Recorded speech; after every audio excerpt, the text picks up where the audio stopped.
Tras más de 20 años estudiando fenómenos inexplicables, Lorenzo Fernández Bueno ha reunido un equipo de investigadores para intentar esclarecer casos que siguen aún entre sombras. Son los rastreadores de misterios. La protagonista de nuestro primer caso trasciende sobre aquellos que, por la gracia de Dios, han sido escogidos para mostrar al mundo las supuestas heridas que sufrió Jesús en el Calvario. La madre, María Luisa Zancajo, no solo padeció el cáliz de los estigmas, también tuvo que soportar el tormento de un diabólico ser. Ella, como si unas manos invisibles la estuvieran levantando, y de pronto vuelve a renacer una sonrisa en ella como si hubiera resucitado. Porque en ocasiones temía por su propia vida. La noticia causó una gran conmoción. ¿Cómo era posible que alguien como la marquesa Margarita Ruiz de Liori hubiese podido realizar tamaña atrocidad? ¿Qué pretendía mutilando de aquella forma el cadáver de su hija? ¿Había alguna trama secreta detrás de todo este misterio? En esencia, se trataba de ese tipo tan conocido de la posibilidad de volver a la vida a los muertos. Y se puso a mirar por todo el apartamento y encontró una especie de tabla de cortar con un cuchillo enorme. Que había muerto de una enfermedad rápida y que la madre se había quedado con ella haciéndole una serie de amputaciones y de ritos mágicos. Algo pasa entre las ruinas de lo que antaño fue el pueblo tarraconense de la Musara. Según la leyenda, una maldición cayó sobre el lugar al profanarse la tumba de una bruja. Aseguran que quienes desaparecen van a parar a un lugar que se encuentra en otra dimensión y que a veces unos extraños seres se pasean entre sus ruinas. Se perdió. Vamos, se perdió. Lo que perdió fue realmente el tiempo. Han oído muchas veces el sonido de las campanas de la torre de la iglesia, pero si lo ves, la torre que no tiene campana. Es la posibilidad de que sea la puerta a otra dimensión.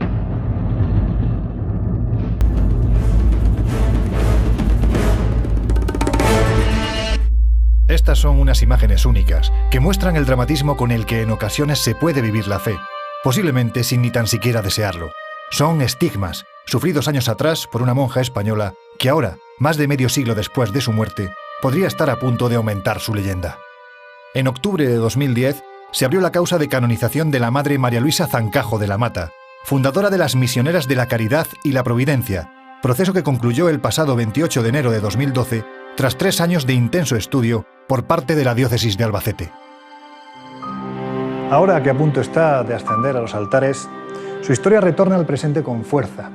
Y es que su vida, dedicada por completo al prójimo, estuvo rodeada de una sucesión constante de hechos extraordinarios.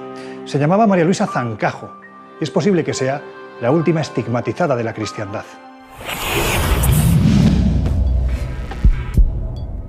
En la localidad albaceteña de Ellín se desarrollaron los acontecimientos, y allí es precisamente donde nos dirigimos para conocer lo que sucedió realmente.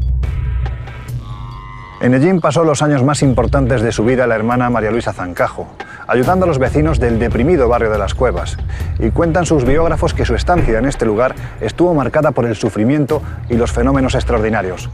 Por todo ello, bien merece la pena que conozcamos algunos pasajes de la existencia de esta mujer verdaderamente fascinante. Estamos ante una monja que aglutinaba en sí misma toda una vida extraordinaria, una vida de sufrimiento. Nace en un pequeño pueblo de Ávila, una mujer paralítica desde los 2 años. Una enfermedad que marca toda su vida, que es la poliomielitis, y que la mantiene ligada a las muletas hasta los últimos días de su vida. Entonces, el sufrimiento de esta niña, porque tenía muy poquitos años, es muy grande, y ella dice que empieza a comunicarse con Jesús, que Jesús le anima a que aguante ese dolor, y ella pues así lo hace, y lo hace con amor, hasta tal punto de que la familia y las personas que estaban alrededor de la niña dicen que ella no aprende a leer, y la cría además manifiesta que quien le enseña a leer es Jesús. Tuvo revelaciones desde muy temprana edad. Tanto la presencia de Jesucristo como lo de la Virgen era una constante. Ella describía con pelos y señales todo este tipo de mensajes y de visiones, y uno de ellos la obligaba de alguna manera a crear una congregación destinada a los más pobres. Con 30 años funda en Madrid su primer colegio, asilo y hospital religioso, y es allí donde comienzan a producirse los prodigios. Una de las hermanas pues la invitaron a comer y resulta que habían puesto algarrobas y después cuando se pusieron a comer resultaron que no eran algarrobas, eran lentejas y lentejas finas, buenas. Y le preguntaron ¿dónde los han comprado? Y dijeron no, si eran algarrobas y ahí se quedó. Y con el dinero también otra vez me pasó que me mandaron a comprar. Y cuando llegué a casa llevaba la compra y el dinero. Y yo había pagado en todos los puestos que había comprado. Entonces me dijeron, no es posible, no es posible. Digo, sí, yo he pagado en todos los sitios.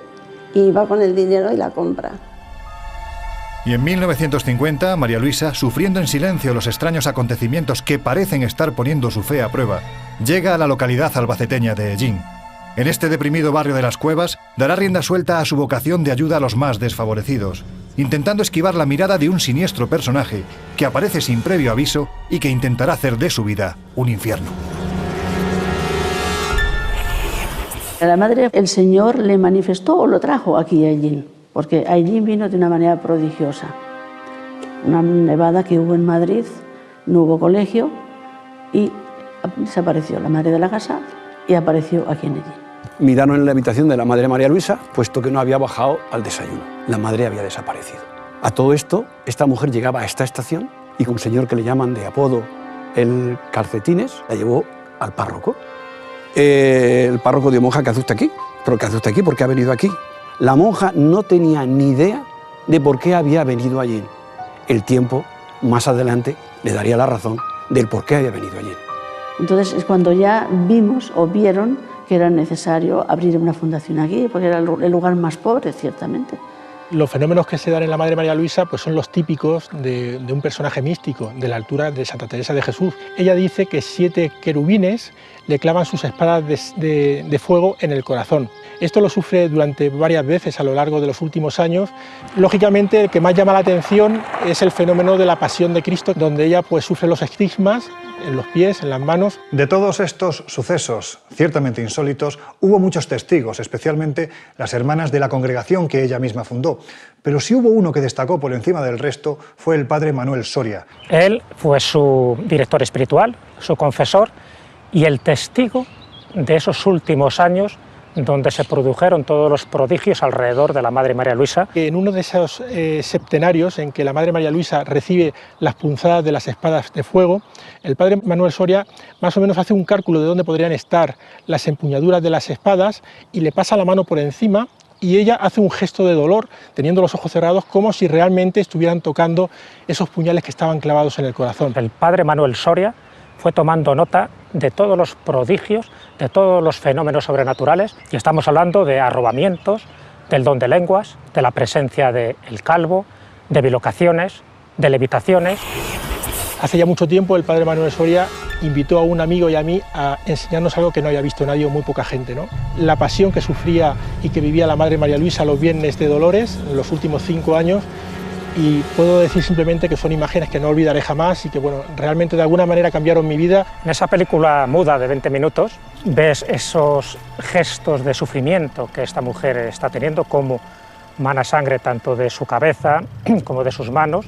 La aparición de estigmas está bastante bien documentado y aunque pueda resultar sorprendente para aquellas personas que no creen en ello, pues sí que existen. Pueden ser, aunque pueda parecer mentira, autoinducidos y en un momento determinado, en personas con un control muy particular sobre su propio cuerpo, pueden aparecer heridas que se asemejen o que sean interpretados como estigmas. Se veían los estigmas, tanto en los pies como en la mano. A mí me llamó muchísimo la atención el poder observar la llaga del costado, una llaga que no se cerró en ningún caso a lo largo de los últimos años. Hay otra imagen que también me impresionó muchísimo y es el hecho de que en un momento dado la Madre María Luisa, hablando con el ángel de la guarda, le pide por favor que le ayude a incorporarse y en ese momento se ve la imagen como la Madre María Luisa se levanta formando un ángulo de 45 grados y en esta posición está unos 10 minutos sin que nadie la sujete. Recordemos que ella era paralítica, que ya le costaba muchísimo levantarse de la cama, pero en un momento dado de esa filmación, ella, como si unas manos invisibles la estuvieran levantando, se levanta de ese lecho en el que está sufriendo la pasión y muerte de Jesucristo sin mostrar ningún tipo de sufrimiento ni de esfuerzo. Ella decía que era su ángel de la guarda, el que la ayudaba a levantarse. No sé si los telespectadores se imaginan el esfuerzo de abdominales que hay que hacer para mantener esa postura, y más teniendo en cuenta que supuestamente estaba sufriendo, ¿no? Llega un momento en que parece que fallece, la cara se le desfigura totalmente y de pronto vuelve a renacer una sonrisa en ella como si hubiera resucitado.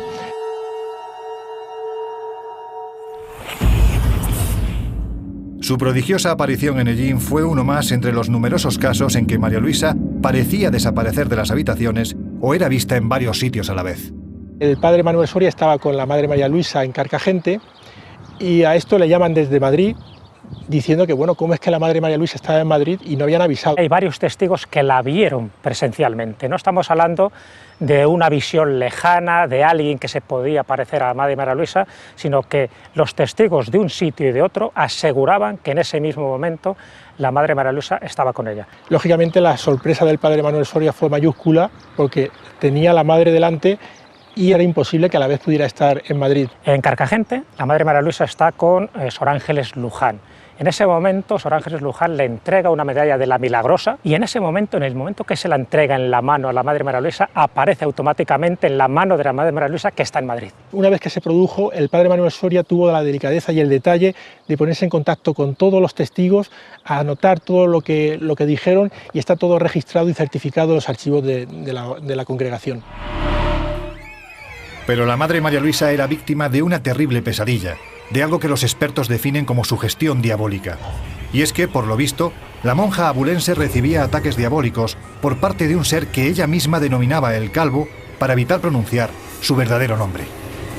Ella relata experiencias tremebundas, que generaba humo negro, que la daba unas palizas y unas somantas de palos tremenda. Pues la madre María Luisa no solamente se peleaba con el Calvo, sino que recibía unos golpes que el padre Manuel Soria llegó incluso a constatar que le producían moratones en el cuerpo.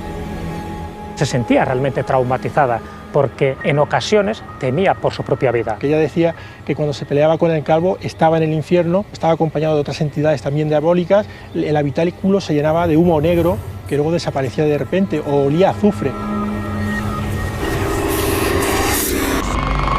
Pero no todo fue sufrimiento, puesto que la madre María Luisa, a decir de los testigos, también tuvo momentos de éxtasis y de comunión con Jesucristo, e incluso con la Madrecita, que era como ella denominaba cariñosamente a la Virgen María. Uno de los fenómenos no tan conocidos, que son pañuelos quemados. Incluso un hábito está quemado, como consecuencia del fuego interno que ella exhalaba. Ella se sentía a veces en una especie de éxtasis, con unos calores tan tremendos que para evitar esa especie, vamos a llamarlo, de sofocos espirituales, ponía un pañuelo en la boca y ese mismo pañuelo quedaba chamuscado, quedaba quemado, y así hay testimonios y yo los he visto. Clarividencia también es un fenómeno que se dio en varias ocasiones. La madre María Luisa recibe el mensaje de avisar a un sacerdote de un convento de Madrid y decirle que, bueno, que ese sacerdote va a fallecer a los pocos días y que tiene que arrepentirse de los pecados. Imaginaros cómo se puso el sacerdote: pero ¿quién es usted? Pero usted me está tomando el pelo. Y claro, la madre María Luisa le dio pelos y señales de su vida, con lo cual el padre, este sacerdote, tuvo que reconocer que efectivamente había pecado, se confesó, se arrepintió de sus pecados y parece ser que efectivamente a los pocos días falleció. Era una mujer que era mística, pero al mismo tiempo era una mujer muy del mundo. O sea, muy real, se metía con todos. Y así se desarrolló su vida, trabajando para los demás. Su sufrimiento fue extremo, pero los prodigios que realizó fueron extraordinarios. Tras una vida dedicada al prójimo, María Luisa Zancajo falleció en Madrid el 5 de junio de 1954, a los 42 años. Su cuerpo descansa en el interior de este convento, venerado por las hermanas de la Orden y por los miles de fieles que cada año acuden hasta este lugar para rendirle culto. Bueno, ella fallece como consecuencia de su debilidad general. Cuando el padre Manuel Soria le pregunta por qué cree que va a morir, y la madre María Luisa le dice: porque he experimentado que estoy preparada para la virtud de la mansedumbre. En el proceso de nuestra fundadora estamos en la primera fase, que es para llegar a la beatificación. Nosotros en el proceso de la Madre María Luisa hemos aportado todo, no hemos querido ocultar nada, porque es parte de su vida. Y entonces la Iglesia llegará a su momento en que estudiará esos fenómenos místicos. Esto se ha tenido bastante oculto porque la misma Madre no los quería. El Señor se los daba. Cuando sabes perfectamente que todo lo hacía para favorecer a los más necesitados, no hay que quedarnos solo con lo que yo llamo los efectos especiales, sino que hay que quedarnos más con lo que ella era, con su esencia, con esa bondad natural que tenía y con independencia de que uno sea cristiano. Desde luego hay personas que sí merecen la santidad, una es esta mujer. Yo creo que no hay dudas de que este personaje pues, es un personaje que seguramente ahora todavía no es muy conocido, pero seguro que estará a la altura de la Santa Teresa de Jesús, seguro. Llegados a este punto es difícil concluir si nos encontramos ante un fenómeno puramente físico, desencadenado por una fe extrema, o por el contrario la explicación a estos sucesos hay que buscarla en causas menos normales. Esta segunda opción, seamos sinceros, da miedo. Porque la maldad que destila es tan extrema como los supuestos fenómenos paranormales que se producen. ¿Quién sabe?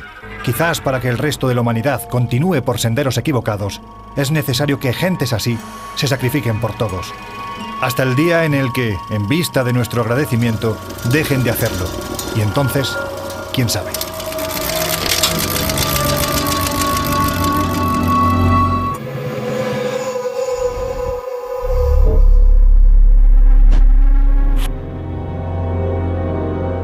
Esta portada del mítico periódico El Caso dio la vuelta al mundo. El caso de la mano cortada, titulaban, ocupando toda la primera plana. Porque aquel suceso no era uno más. La crudeza con la que se habían ensañado con el cuerpo de la víctima indicaba que en aquella masacre había un evidente orden y concierto. Pese a su repercusión, el caso dejó muchos cabos sueltos. Cabos que están siendo atados ahora por un grupo de investigadores que se han lanzado a la búsqueda de respuestas. Y es que esta es tan solo una pequeña porción de una historia que jamás debió de ocurrir.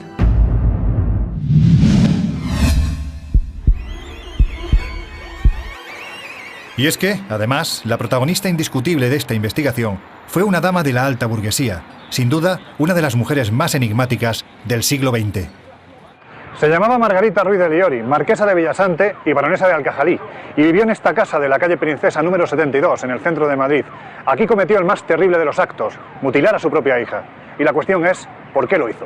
Al parecer, ritos de una religión aprendida en el norte de África, en los viajes que había hecho la marquesa de Villasante, y que, en esencia, se trataba de ese tipo tan conocido de la posibilidad de volver a la vida a los muertos. Su padre estaba muy interesado en todo lo que era el esoterismo, entonces él hizo muchos estudios y claro, tenía todos estos libros en su casa y evidentemente pues Margarita los miraba, los leía, con lo cual todo este pensamiento que él tenía de alguna manera llegó a ella. La sociedad madrileña, poco acostumbrada a que sus clases altas bajaran a los infiernos, quedó completamente conmocionada al conocer una historia que se antojaba plena de claroscuros. La hija de Margarita estaba muy enferma y ella fue al apartamento de la madre y allí muere. Una vez que muere, la madre básicamente cierra esa habitación y se queda con el cadáver, pospone el velatorio durante 2 días y algo raro allí ocurre. Y se presentó allá Luis Segui Ruiz de Liori, hijo de la marquesa de Villasante, y que quería denunciar un caso extraño que estaba pasando en su casa. Y el hermano tiene sospechas porque la madre hacía todo tipo de cosas raras. Cuando él está allí en el velatorio, que no le permiten entrar, él encuentra una sopera con las cabezas de unos perros. Decía que su hermana Margot había muerto hacía 3 o 4 días y que su madre se había encerrado durante 2 noches en el cuarto, en el dormitorio, con la difunta, que había dormido allá, que a los hijos los había alejado en la casa y sospechaban que algo raro había pasado. Cuando finalmente enterraron a la hija, él volvió a la casa y se puso a mirar por todo el apartamento y encontró una especie de tabla de cortar con un cuchillo enorme. Y él dijo, algo ha hecho mi madre con mi hermana. Y entonces eso es cuando él se fue a denunciar. Su hijo mayor le decía a la policía que había mutilado el cadáver de Margot, su hermana, que había muerto de una enfermedad rápida y que la madre se había quedado con ella haciéndole una serie de amputaciones y de ritos mágicos. Una vez que denunció, se decidió que había pues que entrar en la casa y ver a ver si, bueno, pues si había algo. En un dormitorio encontraron una lechera de aquellas que antes se utilizaban para guardar la leche a granel, que eran de plástico y de latón, con una mano flotando, con los dedos hacia arriba, con unas uñas muy cuidadas. La muñeca había sido seccionada, pero perfectamente. Eso lo tiene que haber hecho un cirujano o algún especialista con buenos conocimientos de anatomía. La censura de la época provocó que el director del caso no pudiera escribir la primera página con la foto de la lechera con la mano flotando en el líquido en el que fue encontrada por la policía. Era tarde y el fundador del caso, por temor a perder los correos de autobuses, de ferrocarril, pidió una holandesa y escribió a prisa y corriendo: el misterio de la mano cortada. Y así es como se tiró el ejemplar. En el interior las fotografías seguían siendo las mismas. Y fue tal impacto que a la mañana siguiente las calles de Madrid aparecieron con cantidad de lecheras de estas, de plástico y latón, abandonadas por las aceras, por las esquinas, porque era tal la impresión que esa lechera con esa mano flotando en una solución de alcohol había producido al público de Madrid. Los medios dieron debida cuenta de la terrible noticia, y fue entonces cuando, tras inhumar el cadáver, empezaron a salir los datos más escabrosos.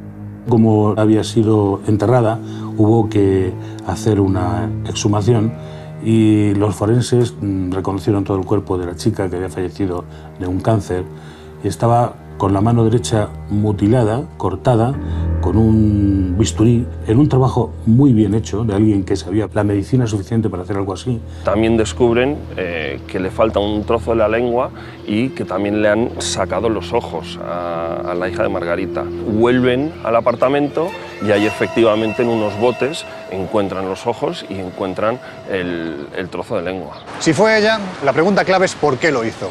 Es posible que la respuesta la encontremos en la personalidad tan controvertida como especial de aquella que habitó en este mismo inmueble, la marquesa de Villasante, Margarita Ruiz de Liori.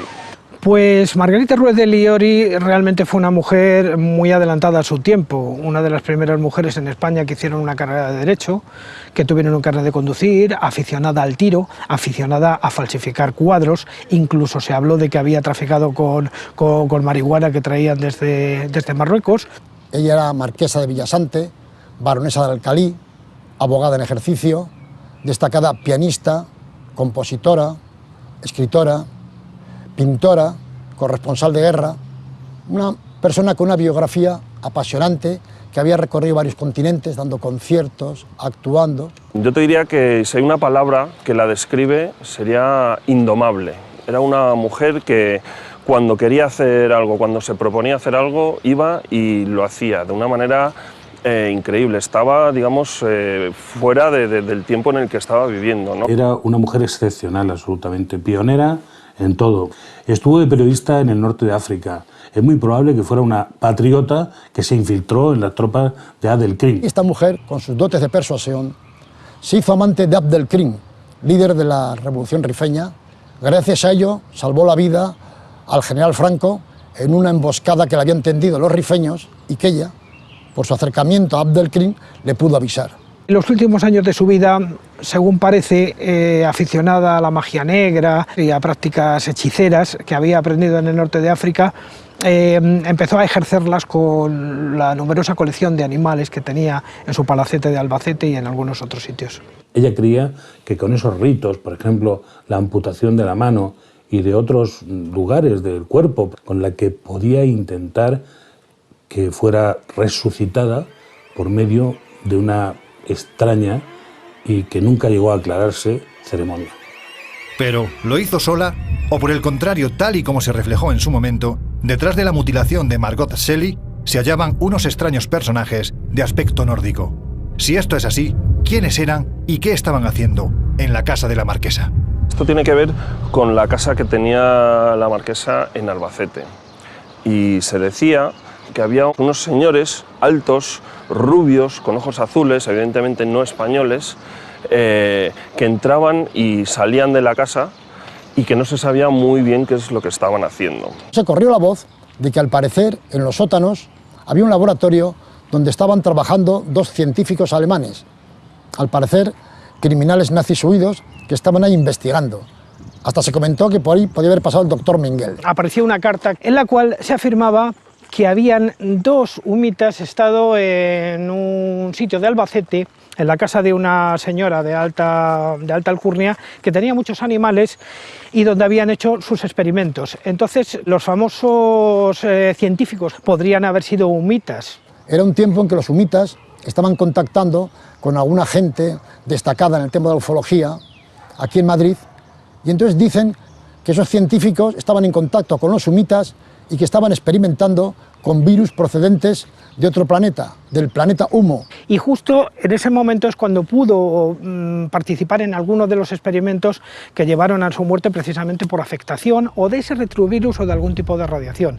Y que precisamente alguno de esos virus escapó y afectó a la hija, porque Margot vivía y trabajaba y hacía obras de caridad en Albacete. Eso podría incluso justificar el hecho de que le fuera extraído el pelo y los ojos en un momento dado, quizá para estudiar precisamente esos tejidos blancos que habían sido afectados o por esa radiación o por ese virus. La idea es que ellos estaban haciendo algún tipo de experimento químico y que de alguna manera esto se propagó y llegó hasta la hija y por eso se murió. Si te lo quieres creer, muy bien, pero vamos, a mí me parece todo un poco cuento chino. La justicia se puso en marcha para intentar dilucidar qué había ocurrido entre las paredes de la casa de la marquesa. Y fue entonces cuando sobre esta historia cayó un halo de oscuridad que ha perdurado hasta nuestros días. ¿De qué se trataba? ¿Era un homicidio? ¿Había una profanación de cadáveres? ¿Un delito de profanación de cadáveres? ¿O una simple falta? La gente dudaba de que fuera procesada, dada su influencia en las alturas. Y en efecto, no hubo juicio. Hubo un acuerdo entre ambas partes, por lo cual ella aceptaba 6 meses de prisión y su marido 3 por profanación de cadáver y los dos una multa cada uno de 5.000 pesetas por delito contra la salud pública. A lo que había ocurrido en realidad, que era haber cercenado una parte de un cadáver una vez fallecida la hija y con la intención de tener una reliquia, de acordarse de ella de una manera, pues digamos casi enfermiza, pero desde luego no delictiva. Pero luego la defensa recurrió al Supremo aduciendo de que por qué no era delito que el jefe del Estado, Franco, tuviera el brazo incorrupto de Santa Teresa y que su defendida, simplemente por guardar alguna reliquia, había que purgar con prisión y con una multa. La justicia española decidió que aquello no era un delito, sino en todo caso quizá una simple falta y fue condenada a muy poco o prácticamente nada, quedó absuelta de los delitos graves y mayores y por lo tanto en libertad. Hasta aquí llegó todo, ¿o no? Porque la casa de Albacete parecía haber quedado envuelta de un influjo maligno que se manifestaba cuando le venía en gana.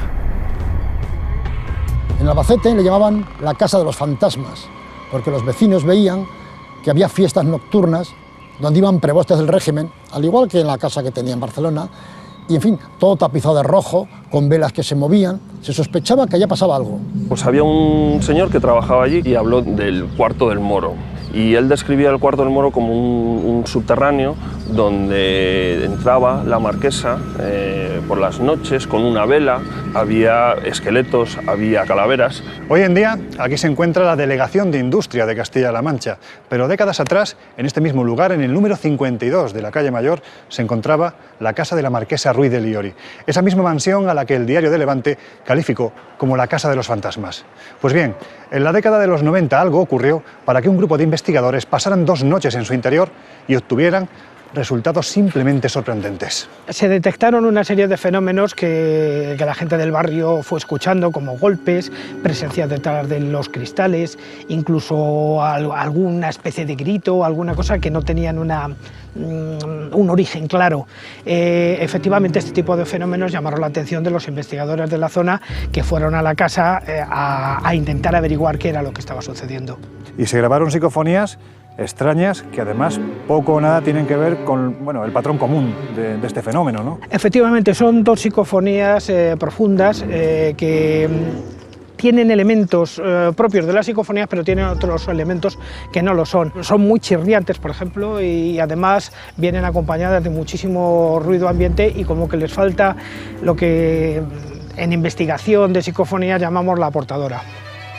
Tras los preparativos de la investigación, en los magnetófonos, bajo las más estrictas medidas de seguridad, se grabaron varias voces. La primera decía: «Yo soy Dios».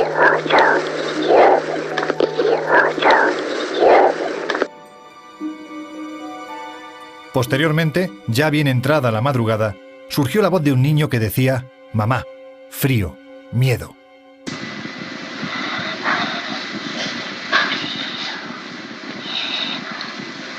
Y la última, como si respondiese a una pregunta mental de los experimentadores, parecía presentarse.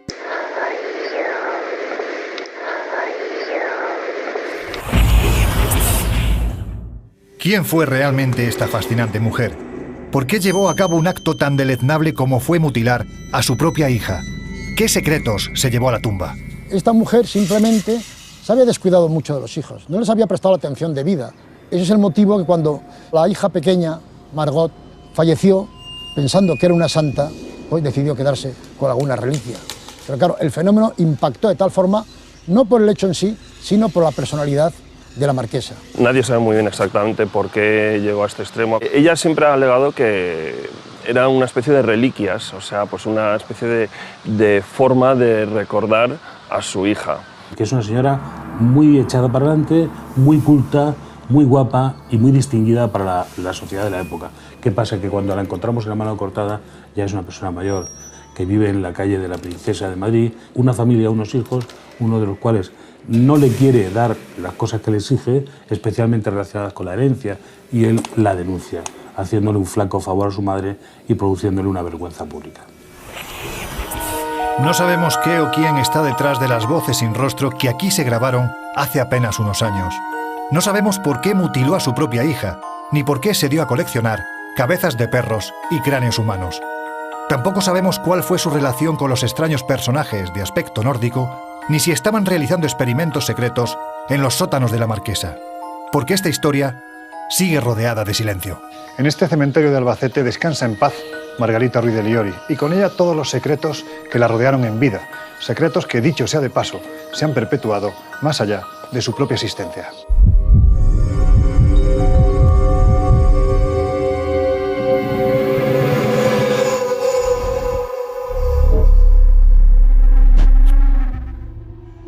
La Villa del Seis es uno de los muchos juegos de ordenador que se pueden encontrar en Internet.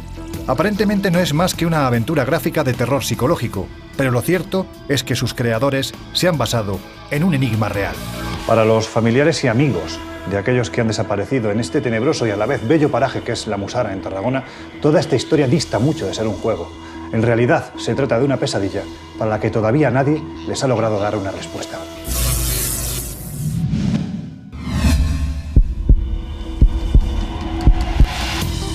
En las montañas de la agreste Sierra Tarraconense de Llavería, dentro del término municipal de Vilaplana, se encuentra uno de los enclaves más alucinantes que jamás hemos pisado, el viejo pueblo abandonado de La Musara. Se dice que las nuevas carreteras generaron una rápida emigración que dejaron a La Musara completamente abandonada en 1956. Pero parece ser que mucho antes gran parte de sus pobladores habrían abandonado sus casas por otros motivos más truculentos.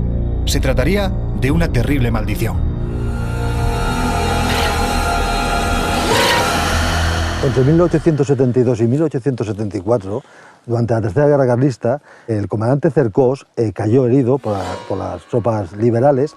Como esta zona era más bien carlista, lo vinieron a enterrar aquí.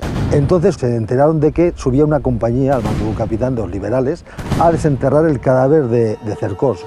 Para evitar que se lo lleven las tropas liberales, la entierran debajo de una mujer, uno dice que es una bruja, otro dice que no es una bruja. Entonces vinieron la compañía liberal, sacaron el cuerpo de la bruja, cayó una niebla temible, le dio miedo a las tropas y decidieron que mejor que llevarse el cadáver era fusilarlo. Cogieron, pusieron en el muro del cementerio y lo fusilaron.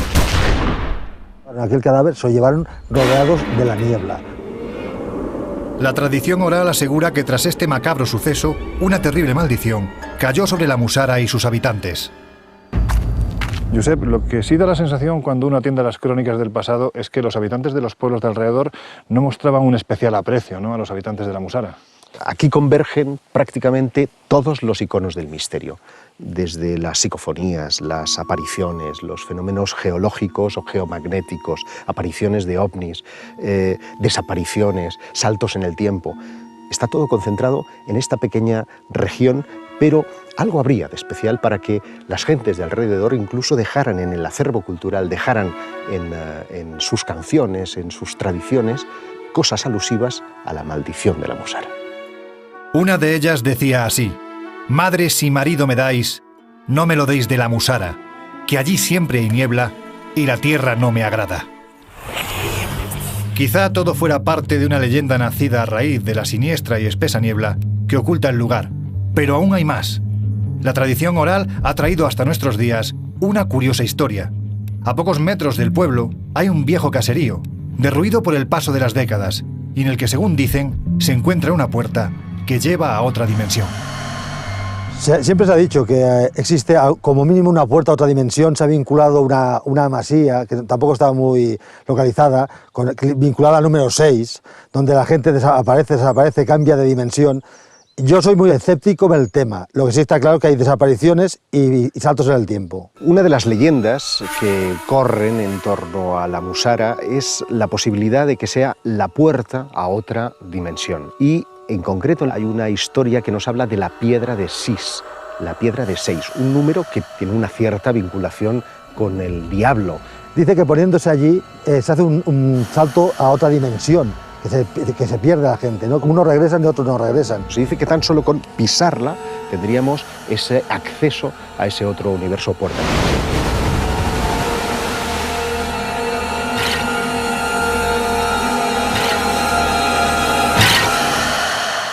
En el año 1995, un ingeniero alemán circulaba por estas carreteras y le ocurrió algo verdaderamente extraño, ¿no? Este ingeniero, que venía de la Vall d'Uixó, se perdió.